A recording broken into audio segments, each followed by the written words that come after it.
Well, I am doing the video where I answer the questions that people have asked me.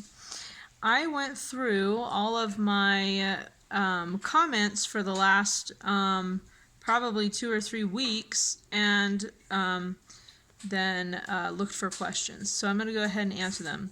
Some of them I'm not sure if people were intending for those to be questions for this video or not, but I decided to go with it.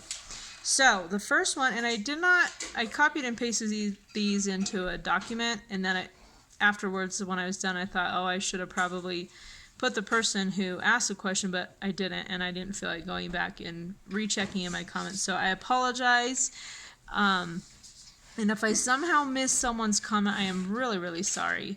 So ask me again, and I would be happy to answer it. If I missed a question that you asked me, it's not because I didn't want to answer it or didn't care about it. It's because I'm disorganized. Okay, so the first one is, how old am I? I am 45. I will be 46 in March. 12 kids, question mark, yes. We have 12 kids. My husband and I wanted a large family when we were first dating and talking about our family. Well, we knew we were going to get married, so we weren't just dating. In fact, I'm pretty sure my husband had proposed at that point. I told him that I wanted a large family and that I wanted to adopt at least some of my children. That was always a dream of mine. I had begged my mom to adopt children when I was a little kid, and she always told me that she was not going to, but that it could be something I did when I grew up. So I think I was like 7, maybe even younger than that, when I would dream about adoption.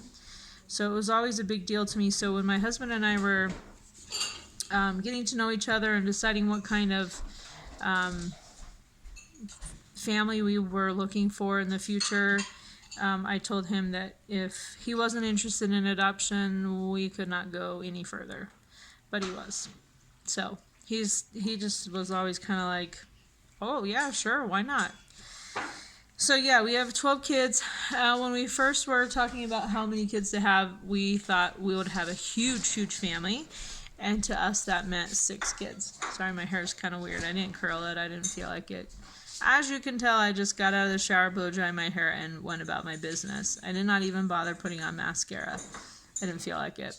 So, sorry for those of you that I found out watch this on your television, which that is probably just way too big. But anyway, so yeah, we thought we'd have 6 kids. And we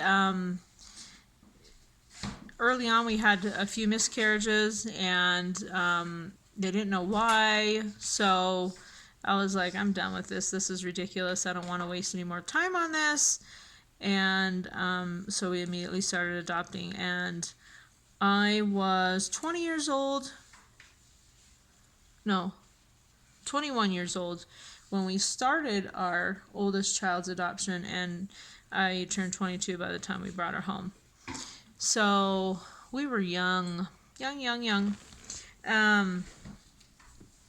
then, we did have 6 kids, and we just knew someone was missing. So it's kind of,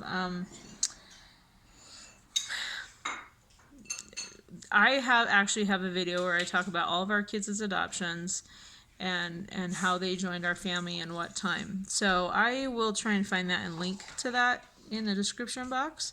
But yeah, we just kept feeling like people were missing, and we tried to be open to whatever God had in mind for our family, and that was 12 kids.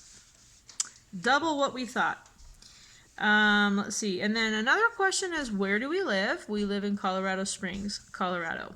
Best place ever.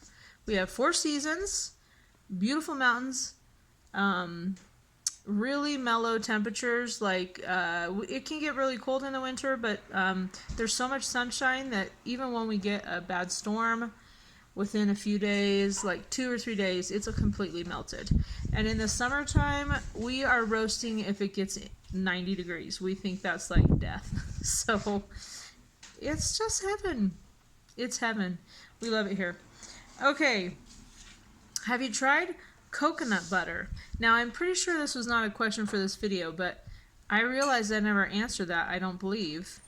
So the answer is no, I haven't. I would like to try it. I'm not sure where to buy it. So if you guys know where to buy that, let me know. If it's a local, like you find it in a local store, cool. If not, maybe it's Amazon. I don't know. This one is also not a video, question video. No, video question. But I decided I'm going to answer it on here anyway. How does Rebel compare to Halo Top? So, Halo Top is pretty tasty, but it's not really keto ice cream. And honestly, you cannot have more than like a serving, which is extremely small, because the macros just aren't that great. If I ever have Halo Top, which is very rare these days, I add heavy whipping cream to it.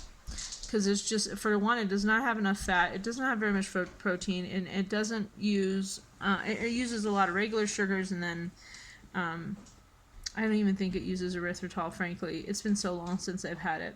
But I used to have that a lot in the beginning, because Rebel just came here to Colorado Springs, like, in the last week or two. And then, Enlightened is really expensive too, just like Rebel. Enlightened is better than Halo Top, but not as good macros as Rebel. Now, Enlightened does have a keto-friendly ice cream, but I haven't seen it. So, I don't know, but I really like Enlightened. I think some of them have like maybe 12 or 15 carbs, net carbs, for the whole pint. Sometimes I eat a whole pint, but I try really hard not to. I try to eat like a serving size, or at most 2, unless I'm having a not so great day, and then I eat more.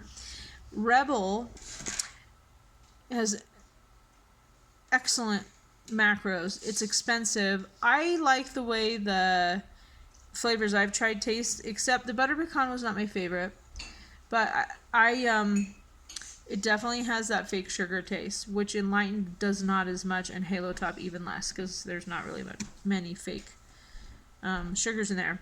So if you hate fake sugars, Rebel may be difficult for you flavor-wise, and if you're one of the people who do high protein, moderate fat, you're going to be scared to death of Rebel's macros, because they're heavy fat.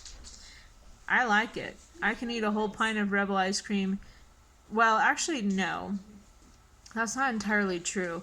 When I'm having Rebel ice cream, I've noticed that I don't want to eat as much because it's so filling. I feel like, whoa, I am stuffed. So in some ways, Rebel is also a little better in that way. I'm not entirely sure. I don't think I've ever finished off a full pint of Rebel in a day. If I have, I can't remember. So, there's that. Okay.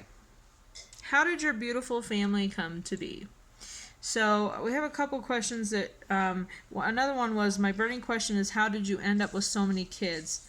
12. Wow. And in today's economy. Mind you, I think it's wonderful. Hate to see the lineup in the morning for the bathroom. Yikes. So those two kind of go together. So as I mentioned, we knew we were going to adopt from the beginning. We thought we'd have like 1, maybe 2 biological kids and then go straight to adoption. That biological kid thing didn't work out. We have had 11 miscarriages over the years that we know of. The last one, the baby was a girl, and she had a genetic, not genetic, chromosomal defect. And many of the pregnancies that have that chromosomal defect miscarry. So we don't know if maybe the other ones had that same problem. We've done all the testing we can do on me. The next step was, and I hope this isn't too much information for you guys. If it is, I'm sorry. But you can fast forward. All the different doctors we've had over the years have come to the conclusion that we needed to do genetic testing. between my husband and myself. We never were interested in that for a couple of reasons. We never cared that much about having a biological child, really. Our kids are our kids, so what would be the point of that? And it's also really expensive, from what we heard. So we just felt like that was kind of a waste of our money and time, and really unnecessary. So, yeah, like I said, we kind of had planned on 6, and then once we had 6, after a couple years, we were like, somebody's missing. We just couldn't deny it. And so that just kind of kept happening, and we ended up with 12. We were very blessed to adopt in times when adoption was easier. I feel like adoption these days in the last few years have become just prohibitive. It's just really, really hard to adopt internationally. It's extremely hard to adopt domestically. Both are extremely expensive. Not that adoptions were cheap, but they were nothing like they are now. Now it's just, our friends that we've seen adopt in these latter years are just, I feel so badly for them. It has been such a struggle. And we had a couple of really difficult adoptions, but in general, our adoptions were pretty cheap. Well, okay, not cheap. Cheaper than some people now. And some of them actually were very inexpensive, but also they were pretty darn easy, besides our couple of really hard ones. And that was just some unique circumstances. So it worked out for us. It was what our family's plan was supposed to be. I truly believe that. I definitely believe that if you want God to be in your life, He will be. And we always made family planning and building something that we turn to God for guidance and just direction, knowing what we should do next. In case someone is going to ask us if we're adopting again, no. We are so 100% done. We're old. We have 2 grandkids, and we have a child that's in the justice system, and that is extremely exhausting and time consuming on top of just regular life and homeschooling. And I don't feel like there are any more kids for us. I feel like we have the children God wanted us to have, and we are a very blessed, happy family, and we have a lot on our plates.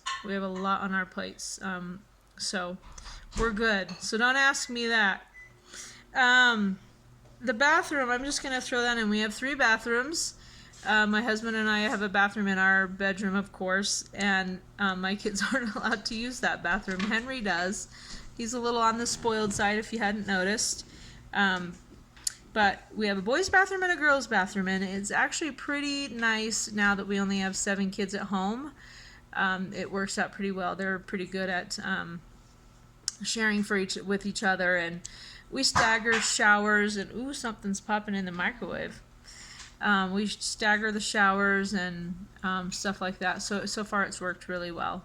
So we did have a house in Utah that had 5 bathrooms. That was pretty darn nice, but we also had 11 kids at the time. So it works.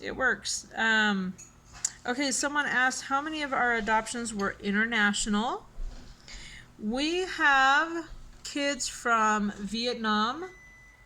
My kids are telling me. I love that. You're so cute, Oscar.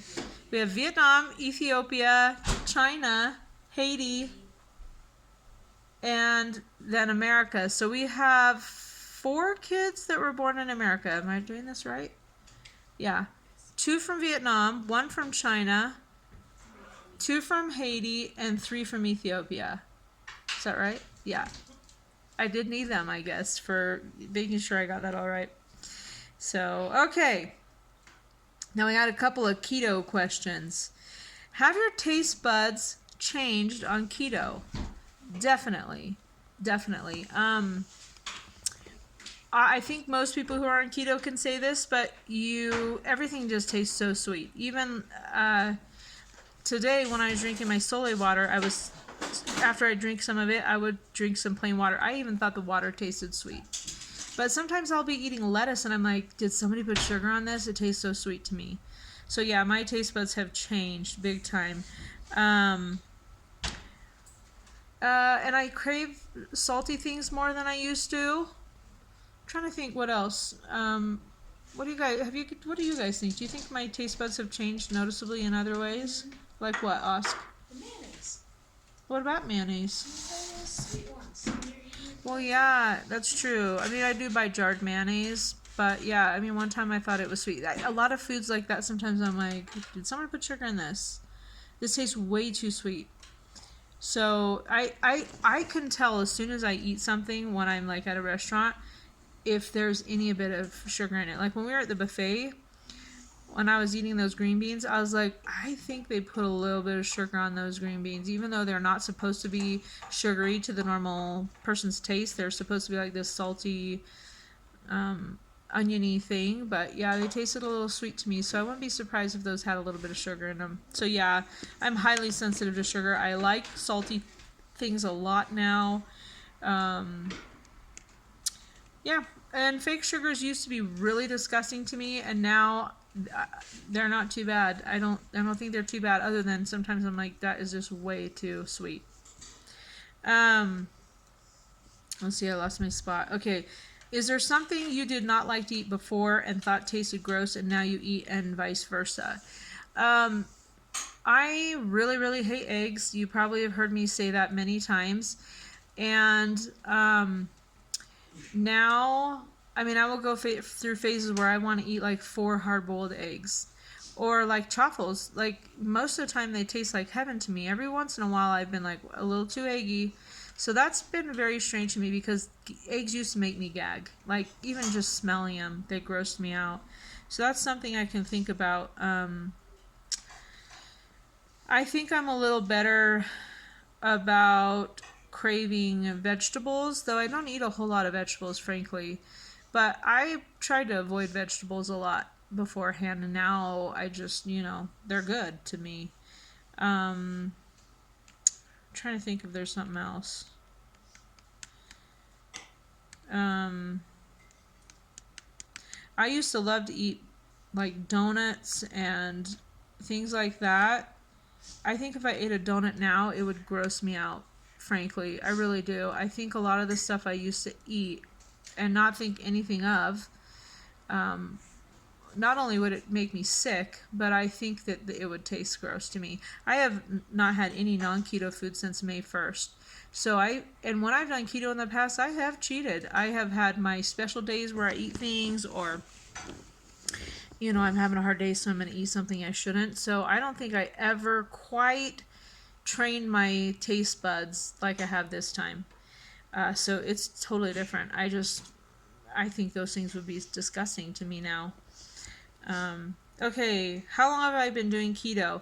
So I've been doing keto off and on for 4 years, but and I started April of 2018 being a little bit more strict about it, and then I had a couple of months off during the holiday where I did terrible, and then I had a time period where I was mostly off keto, but like a few days a week I'd try and get back on track till May 1st.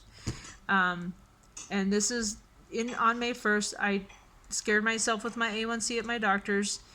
My husband's father had a bunch of health problems that he ultimately died from in August that are diabetic related, and it was just a wake-up call for me, and I kind of decided on May 1st, that's it, it's keto forever. If I'm gonna binge or do something stupid, it's gonna be keto. I am not eating non-keto foods again. I'm not going to, it's a special thing, my husband and I are going out, I'm gonna eat normal. Nope. If I can't find something keto to eat at a restaurant, I'm just not going to eat. So this is it. I have to. I need to be around for my children and grandchildren and my husband, and I don't want these health problems that so many people I know and love have, because it's not just my father-in-law. I have a lot of family on my mom's side too who have serious diabetes, and it's not good. It's so scary. And I just want to live a full, rich life. So food is not that special. It's just not. It's not worth it. So this is it. This is May 1st is when I'm like, this is it. I am keto forever. I'm not cheating. I'm not eating things I know are bad for me. I'm just not going there. So I would say for being a real keto, so I started May 1st. But I have been doing it off and on since I found out I was diabetic few months after I found out I was diabetic. So a little over 4 years.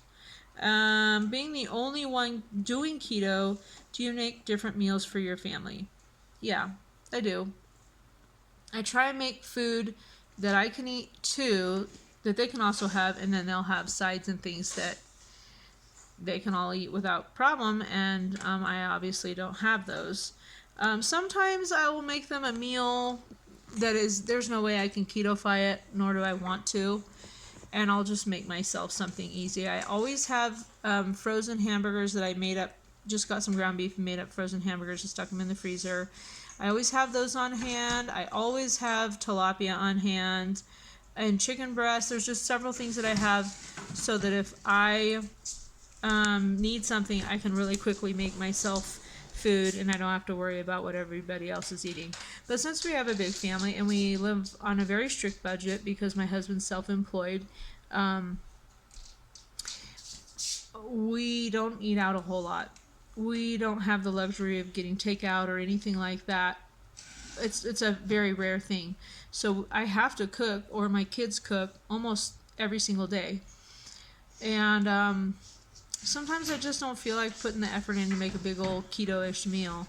But my family does love it. That was a question someone else asked too. So I'll talk about that in a minute. Yeah, so I often eat something totally different than them. So it's just hard to feed a bunch of people keto food on a budget. So, okay, how much weight loss have you had? Okay, so from my highest, I should have calculated this before I got on here. Let me see if I can mentally do it. I do know how to do math, I'm just not good at mental math on camera. But give me a second.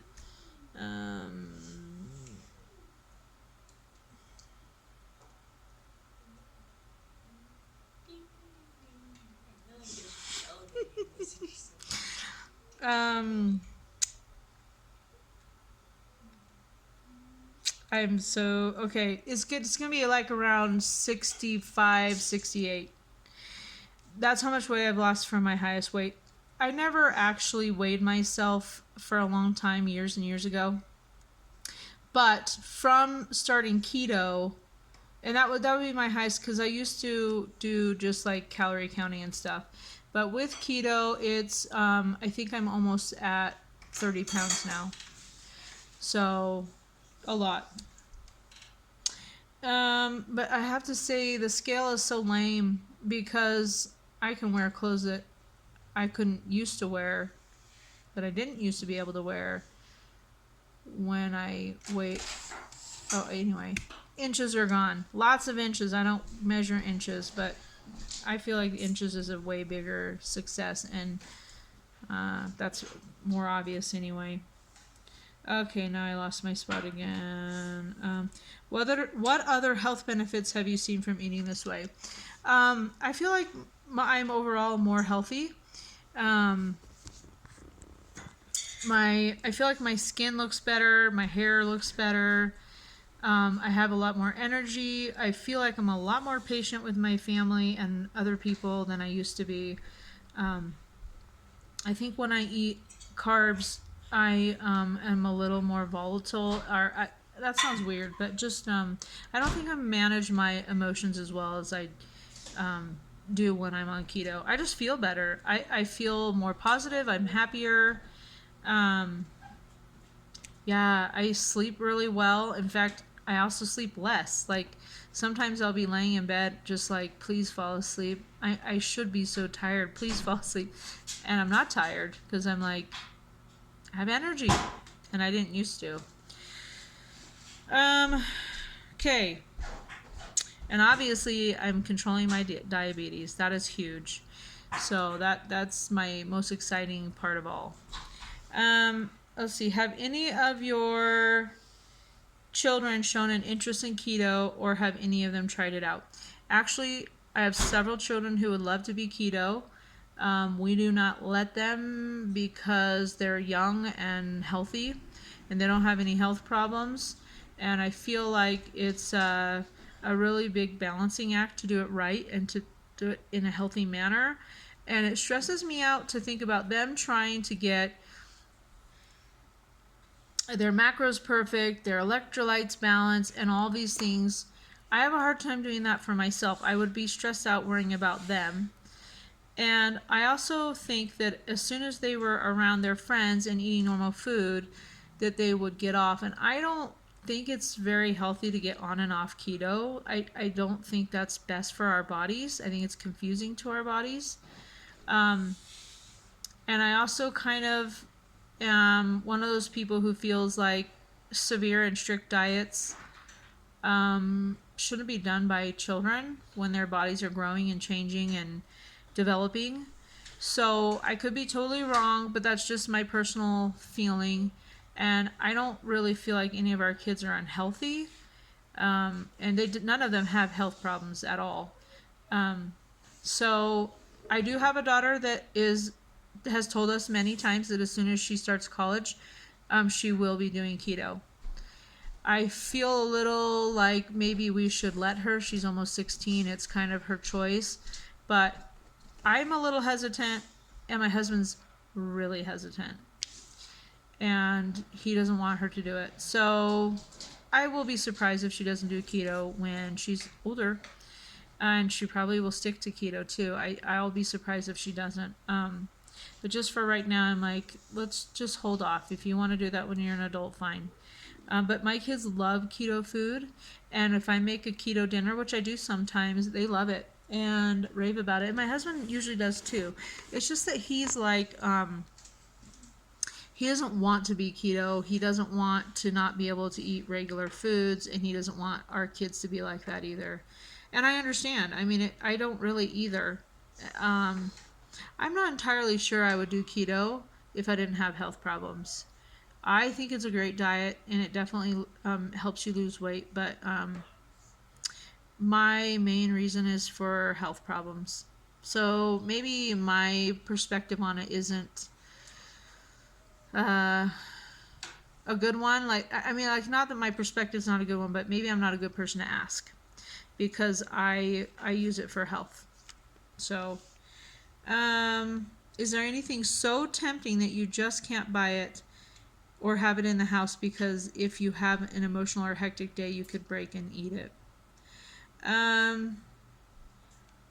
No. I would say early on, I really struggle with things.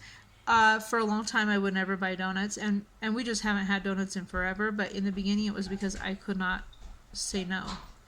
So donuts maybe, but now I could buy tons of donuts and I never would care. So that's it's just not tempting to me anymore.